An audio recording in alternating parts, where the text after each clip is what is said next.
Hi అండి. చూడండి, చెట్లున్న కాడ ఆకులు కూడా రాలుతాయి. సో ఇప్పుడు చూడండి, మనకైతే వేప చెట్టు ఉంది.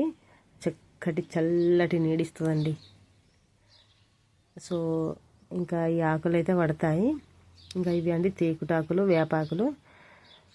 ఇవన్నీ కూడా ఊడ్చినాక మనమైతే నైట్ 6 దాటినాక ఈ ఆకులన్నీ ఒక దగ్గర కుప్ప వేసి వాటిలో ఒక నిప్పుక వేస్తే ఆ పొగకు దోమలు అయితే పారిపోతాయండి. సో ఇక్కడ చెట్లు ఉన్న వాళ్ళు దగ్గర చేశారు కాబట్టి నేను కూడా చూశాను. మంట రానియద్దండి, ఓన్లీ పొగనే వెళ్ళాలి. చూడండి, మనైతే చిన్న మోటార్ బాయికి సంబంధించింది. దానికి ఏదో బేరింగ్ ఏదో ప్రాబ్లం అయిందట, అది రిపేర్కి తీసుకుపోయినారు. ఈ ఆకు గురించి పూర్తిగా మాట్లాడుకుందాం. సో ఈ ఆకు అంతా కూడా ఒక దగ్గర కుప్ప వేసి అందులో ఒక నిప్పుక వేయాలండి. మంట పెట్టకూడదు. నిప్పుక వేస్తేనే పొగ వస్తుంది. ఆ పొగ వలన మనకు కూడా మంచిదేనండి, పొగ పిలవడం వల్ల. ఎందుకంటే వేపాకు పొగే కాబట్టి ఏమీ ప్రాబ్లం ఉండదు. దోమలు అయితే పరారైతాయండి. సో చెట్లు ఆ విధంగా కూడా చెట్ల ఆకులు ఉపయోగపడతాయి మనకు. అందుకే ప్రతి ఇంటికాడ ఖచ్చితంగా ఒక వేప చెట్టు అయితే పెట్టుకోవాలి. మనకు ప్లస్ ఉంటే చల్లదనం ఆకు ఈ విధంగా కూడా పనిచేస్తుందండి.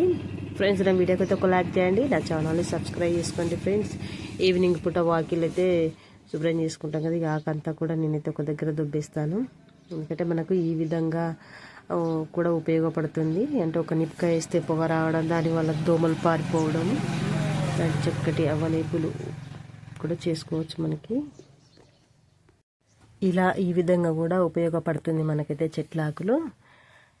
సో ఎవరికైనా ఎవరింటికాడ చెట్టు ఉన్న వేప చెట్టు ఆకులు అయితే మనం ఈ విధంగా సద్వినియోగం చేసుకోవచ్చు ఫ్రెండ్స్.